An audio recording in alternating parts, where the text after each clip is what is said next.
Coronavirus, 2 nouveaux décès et 100 nouveaux cas.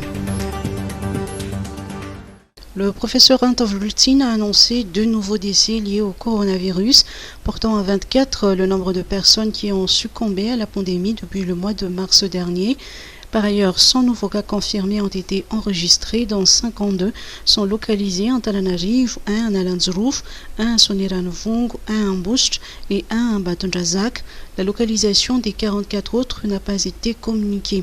Depuis le début de l'épidémie, 2403 personnes ont été infectées par la Covid-19. Hier, 34 nouvelles guérisons ont été relevées, portant à 1040 le nombre de patients guéris. 1339 personnes infectées sont toujours en cours de traitement, dont 28 développent la forme grave de la maladie.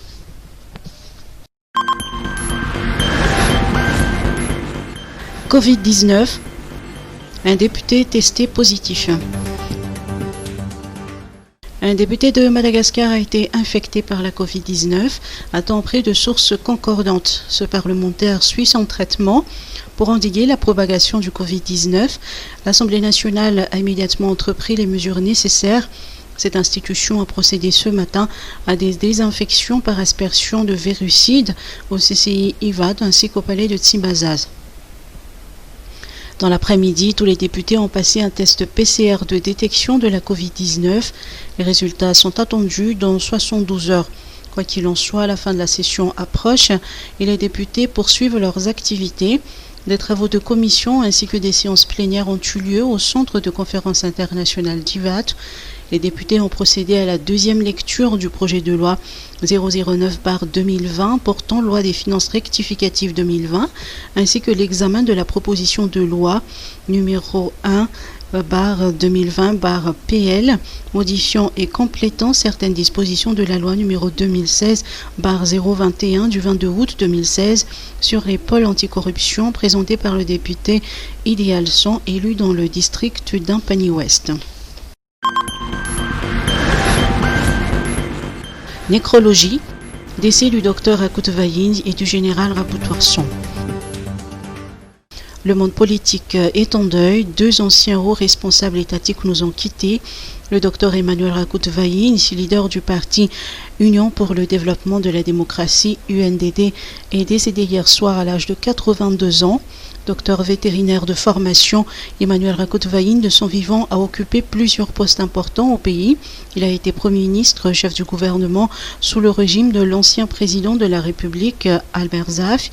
Emmanuel Rakoutvayin a déjà été co-président de la transition avec Fetsan Rakoto Andjanirin lors du dénouement de la crise politique de 2020.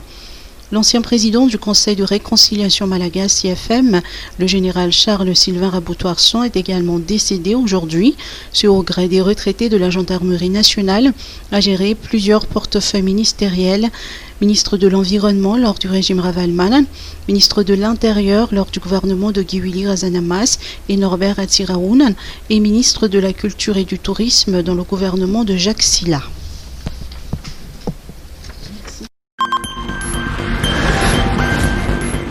Examen catholique à partir du 14 juillet. La direction diocésaine de l'éducation catholique du diocèse d'Antananarivo, Didek Tana, a annoncé la date pour les examens catholiques. Le CPE les 14 et 15 juillet, le BEPC du 20 au 28 juillet, le baccalauréat du 27 juillet au 4 août prochain. La Didek de préciser que les examens se dérouleront dans les écoles. Cette annonce intervient alors que le Premier ministre a réitéré dimanche dernier qu'il est encore prématuré d'annoncer les dates des examens officiels, tout en assurant que ces examens auront bel et bien lieu cette année. La détermination des dates d'examen sera effectuée en fonction de l'évolution de la situation sanitaire, avait indiqué le Premier ministre, chef du gouvernement. Sécheresse, remise d'une indemnité d'assurance au gouvernement. La sécheresse affecte 1,4 million de personnes à Madagascar. La perte générée par l'insuffisance de pluviométrie, notamment dans le sud de la Grande Île, est estimée en 2018 à 32 millions de dollars.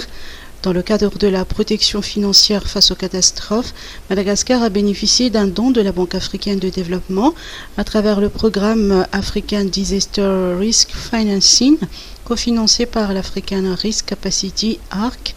Ce programme a financé la totalité de la prime d'assurance au titre de l'année 2019-2020 en vue du transfert souverain du risque de sécheresse, cautionné par la signature d'une police d'assurance sécheresse entre le gouvernement malagasy et l'ARC au mois d'octobre 2019.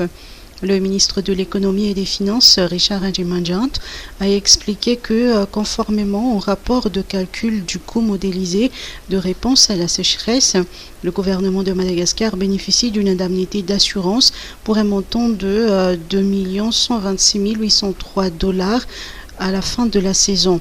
Cette indemnité d'assurance sera destinée à des activités de réponse d'urgence à l'endroit des victimes de cette crise qui sera divisée en 3 types d'interventions, à savoir l'assistance alimentaire au profit de 15 000 ménages, l'appui nutritionnel au profit de 2 000 enfants et 1 000 femmes enceintes aux femmes allaitantes et à l'approvisionnement en eau de 84 000 ménages.